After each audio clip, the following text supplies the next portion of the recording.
किरण आरेख,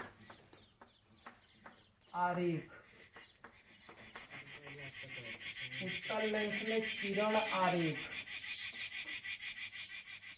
उत्तल लेंस में किरण आरेख।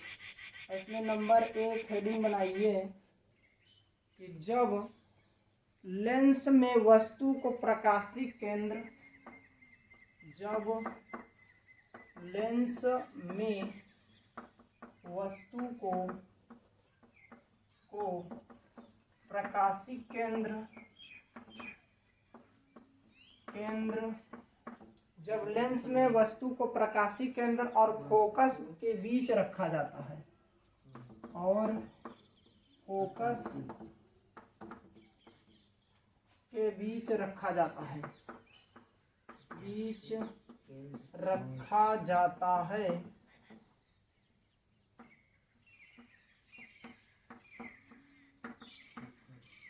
जब लेंस में वस्तु को प्रकाशीय केंद्र और फोकस के बीच में रखा जाता है, तो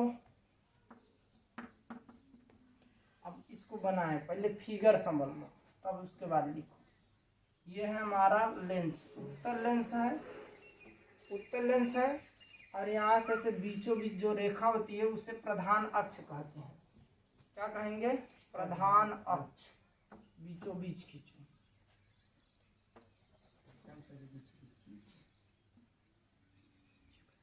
ऐसे, और यह है प्रधान अक्ष, प्रधान अक्ष है,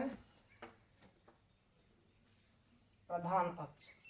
और यहाँ पर है प्रकाशीय केंद्र O, प्रकाशीय केंद्र O है। हम बताए हैं कि इस गोले का कोई केंद्र होता है, तो उसे यहाँ पे हम लिख देंगे वक्रता केंद्र C1। अब इस गोले का केंद्र यहाँ पर है, इसको लिखेंगे C2।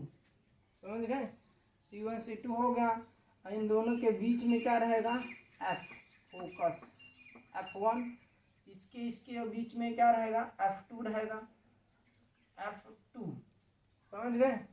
कितना तो समझ गए। हमको रखना क्या है? जब लेंस में वस्तु को प्रकाशीय केंद्र और फोकस के बीच रखें, ये प्रकाशीय केंद्र है और ये फोकस है, हम यहाँ पर वस्तु को रख देते हैं, यहाँ पर इस तरह से ऐसे वस्तु को रख दिए।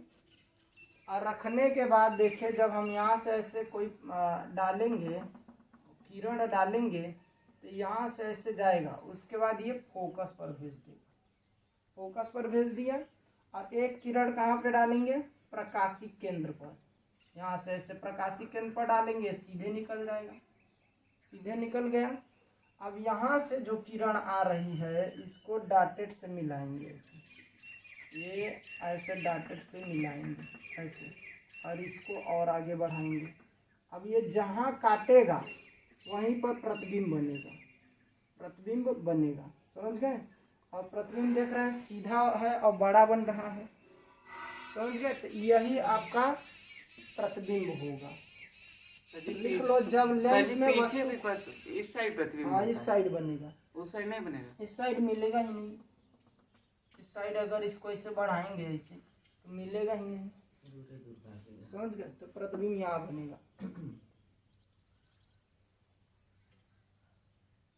लिखेंगे, जब लेंस को प्रकाशीय केंद्र और वक्रता और प्रकाशीय केंद्र और फोकस के बीच में रखा जाता है, तो उसका प्रतिबिंब कहाँ बनेगा? 2F और वक्रता केंद्र के बीच में, यानी वक्रता केंद्र और किसके बीच में? फोकस के बीच में। लिखेगा, जब वस्तु को प्रकाशीय केंद्र और फोकस के बीच में रखा जाता है, तो इसका प्रतिबिंब C1 और F1 के बीच में बनेगा। तो इसका प्रतिबिंब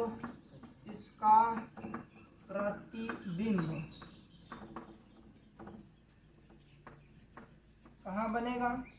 C1 और F1 के बीच में, C1 और F1 के बीच में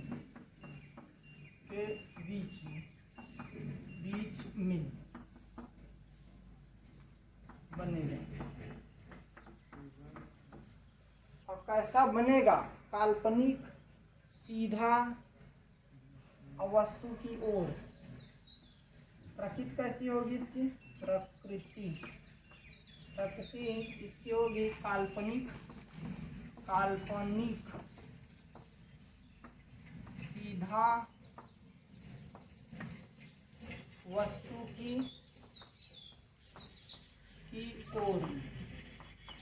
की ओर, काल्पनिक सीधा वस्तु की ओर और वस्तु से बड़ा।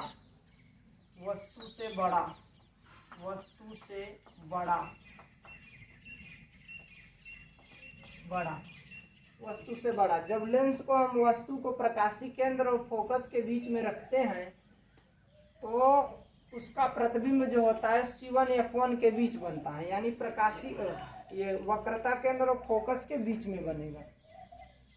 कहाँ पे रखेंगे? जब लेंस को हम प्रकाशीय केंद्र और फोकस के बीच में रखते हैं तो उसका प्रतिबिंब बनता है प्रकाशीय केंद्र और फोकस के बीच। ये भी तो लिख सकते हैं। हाँ, ये भी लिख सकते हो, वही तो है।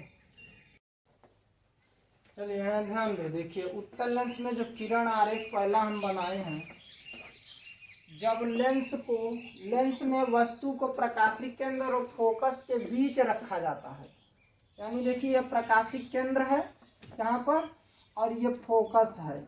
हम बताएं कि किसी भी लेंस में दो फोकस और दो वक्रता त्रिज्याएं हो, दो वक्रता केंद्र होगा, दो वक्रता त्रिज्याएं होंगी, दो फोकस दूरी होगा। तो ध्यान रखिएगा, जब लेंस में हम वस्तु को प्रकाशीय केंद्र और फोकस के बीच में रखते हैं तो उसका प्रतिबिंब वस्तु के पीछे बनता है। अब बड़ा बन रहा है, देख रहे हैं, बड़ा बन रहा है और सीधा बन रहा है, समझ गए? तो इसका उपयोग होता कहाँ पे है? उपयोग देखो ध्यान से। नंबर 1, किसी भी चीज को छोटा है तो उसको बड़ा देखने में उपयोग किया जाएगा। तो जैसे घड़ी का जो पार्ट होता है बहुत छोटा होता है, उसको ये उत्तल लेंस से हम लोग कोई चीज ना बड़ा चीज देख सकते हैं, समझ गए? तो इसका पहला उपयोग है घड़ी साज के छोटे छोटे पार्ट को देखने में।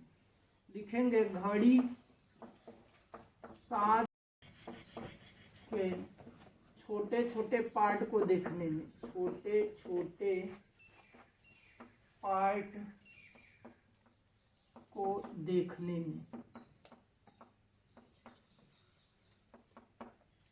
में। दूसरा है छोटे अक्षर को बड़ा देखने में, छोटे अक्षर को बड़ा देखने में,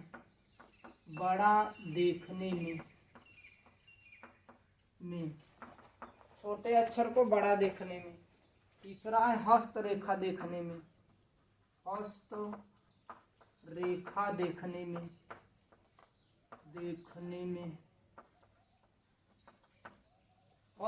देखने में। चलिए दूसरा नंबर देखिए। दूसरा नंबर हम लोग जब दूसरा पढ़ेंगे हम, जब वस्तु को प्रकाशीय केंद्र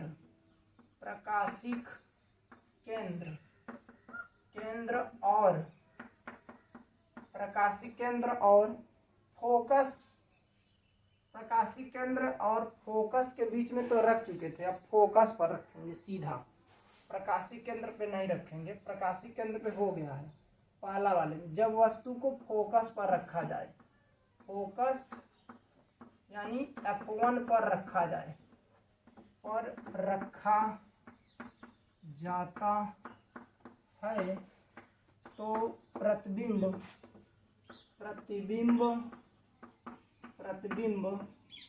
जब वस्तु को फोकस यानी F1 पर रखा जाता है तो प्रतिबिंब कहाँ पर बनेगा पता है?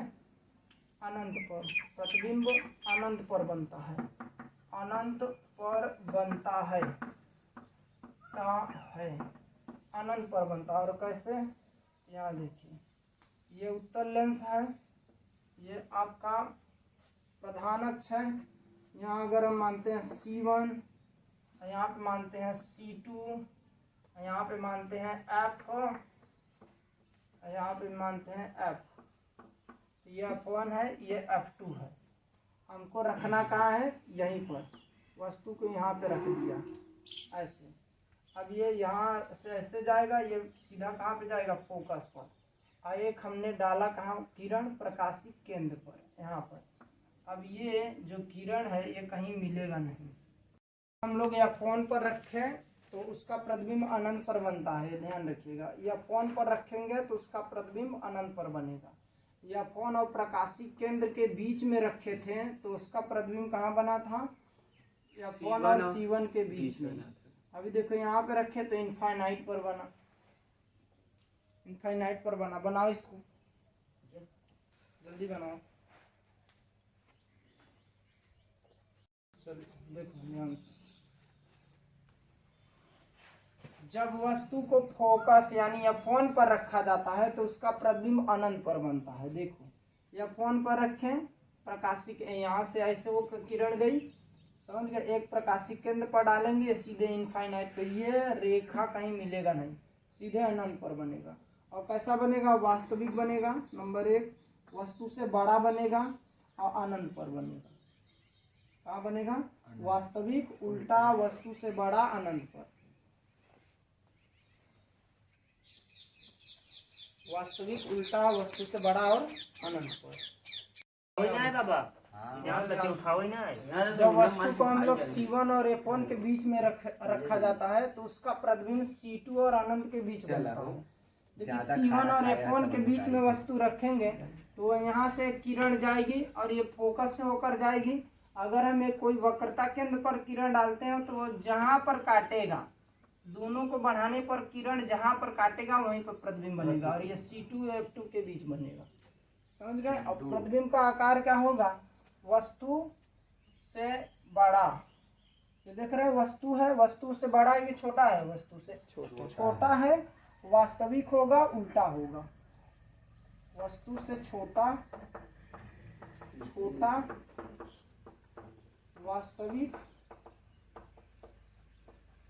उल्टा, उल्टा आदि।